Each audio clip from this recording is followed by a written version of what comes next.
박옥순 목사 성경 세미나 예수님이 이루신 새 언약이라는 제목의 말씀이었는데요.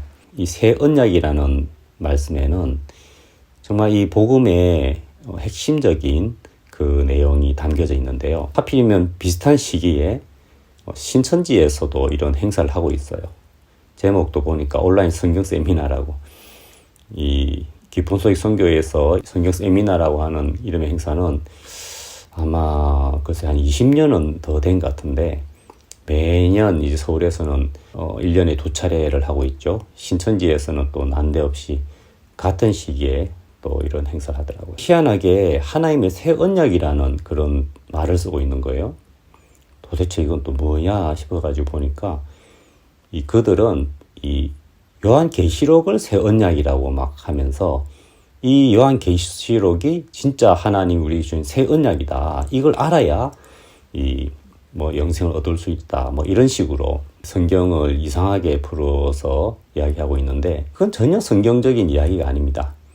요한계시록은 처음 시작이 예수 그리스도의 계시라라고 하면서 예수님이 사도 요한에게 계시로 나타낸 것들이고요. 그걸 이제 옮겨놓은 것이 요한계시록이죠. 이 새 언약에 관해서는 목사님이 말씀하신 걸 먼저 한번 들어보겠습니다. 하나님은 우리에게 새 언약을 세우신다. That is why God made a new covenant with us. 첫 As the law of sin 번째 and death. 법은 The first covenant is 십계명인데 the Ten Commandments. 우리가 잘하면 복을 받고 못하면 저주를 받는데 We are cursed or blessed according to our 다 deeds. 잘못 저주를 받을 수밖에 없었어요. But everybody did it wrong. That's why they are cursed. 반대로 두 번째 And 법은 the second covenant 은혜 성령의 is 법인데 the law of life of spirits. 우리가 한 것 따라 주는 게 아니고 It is not. We are not blessed according to our deeds. 하나님이 하신 것 따라서 복을 주는 거예요. We are given according to the work of God. 내가 그들의 죄악을 사하고 For I will forgive their 다시는 iniquity 그 죄를 기억지 아니하리라. and remember their sin no more. 이게 새 언약이에요. This is the new covenant. 이렇게 새 언약에 대해서 명쾌하게 말씀을 하고 있죠. 옛 언약은 뭡니까? 율법을 잘 지키면 우리가 복을 받고 천국에 가는 그 이야기인데, 율법을 지킬 수 있는 사람은 한 명도 없죠. 그렇기 때문에 이 법 앞에서 우리는 멸망받을 수밖에 없는데, 이제 이걸로는 안 되는 거죠. 그래서 하나님이 새 언약을, 두 번째 언약을 우리에게 주신 겁니다. 그건 뭐냐면 내가 잘해야 되는 게 아니고 예수님이 잘해야 되는 세계인 거죠. 그 부분이 이 목사님의 1분 말씀에 아주 잘 나와 있습니다. 그래서 예수님을 대표 선수로 보내서 그 선수가 1등하면 금메달이 우리 거 되듯이 그 예수님이 잘하면 죄가 저절로 씻어지도록 그런 법을 만들었습니다. 내가 그들의 죄악을 사하고 다시는 그 죄를 기억지 아니하리라 여호와의 말이니라.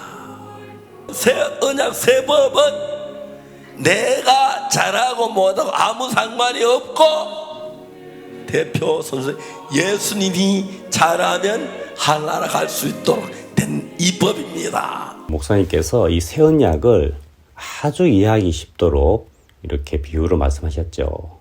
결국 뭐냐면 내가 잘해야 되는 언약은 첫 번째 언약이고요. 그 언약으로 절대 인간은 복을 받을 수 없기 때문에 이제는 우리 대신 예수님이 오셨죠. 그래서 그 예수님이 오셔서 예수님이 잘하면 되는 그 언약이 새 언약이라는 겁니다. 얼마나 좋습니까? 내가 못하기 때문에 예수님이 대신에. 올림픽에서 국가대표가 금메달 따면 우리 모두가 기뻐하잖아요. 우리 대한민국이 땄다 하듯이. 그렇듯이 예수님이 온전히 이루시는 그 의, 그것이 곧 우리 것이 되는, 이것이 새 언약이라는 겁니다. 이것은 복음의 핵심입니다. 결국은 새 언약이라는 것은 예수님을 소개하는 것이고 예수님을 설명하는 것이죠. 정말 복음의 핵심인데 이 새 언약을 가지고 요한계시록이 새 언약이다? 전혀 그건 성경적인 이야기가 아니죠. 자, 여러분, 정말 새 언약에 대해서 정말 이런 억지로 끼워 맞춰서 한 얘기가 있지만 이제 성경적으로 분명히 새 언약을 알게 되면 얼마나 우리 마음에 자유가 오고 기쁨이 오고 예수 그리스도를 높이게 되고 예수님을 찬양해야 되는 겁니다. 여러 가지 성경을 가지고 이야기하는 사람이 많은데 저는 이 두 가지 부류로 볼 수 있다 생각해요. 뭐냐면 예수님이 하신 일을 높이고 예수님이 성공하셨고 예수님을 찬양하고 예수님이 십자가에서 우리의 죄를 깨끗게 하는 일, 그 일을 온전히 이뤘다 하면서 주님을 높이는 그것이 진정한 복음이고요. 은근히 듣다 보면 예수님이 자꾸 작아지고 예수님이 깔아뭉개지고 예수님이 아무것도 아닌 것 같고 가만히 듣다 보면 예수님이 실패한 것처럼 이야기하는 그것이 진짜 이단이라는 겁니다. 어떤 사람들은 오히려 깊은 속의 성교의 박옥순 목사님을 이단이라고 그래요. 자기들이 예수님을 깔아뭉개고 있으면서. 이 복음은 주님을 높이는 겁니다. 주님은 성공하셨습니다. 목사님은 그러셨죠. 내 죄를 못 씻은 예수를 믿지 말고 내 죄를 씻은 예수를 믿읍시다. 그것이 하나님이 기뻐하시는 진정한 믿음이라는 거죠. 이 모든 것이 새 언약이라는 말 안에 들어가 있는 겁니다. 새 언약을 알고 보면 굉장히 놀랍고 감사한 것이죠. 사실 새 언약은 새롭게 생긴 게 아니고 예수님이 오시기 훨씬 전부터 약속을 해놓으셨던 거죠. 그런데 이 의미를 정확하게 알면 진정으로 내 마음에 새 언약으로 와닿게 되는 것이죠. 박옥순 목사 성경 세미나에 이런 귀한 복음이 전파되고 있습니다. 말씀 유튜브에 올라가 있으니까 여러분들 꼭 들으시고 새 언약의 진정한 의미, 새 언약이 계시록이라고 하는 이런 성경적이지 않은 이야기 말고 이 귀한 새 언약의 진정한 의미, 성경적인 의미를 정확하게 아시면 모두에게 굉장히 복이 될 거고 하나님도 기뻐하실 줄 압니다. 감사합니다.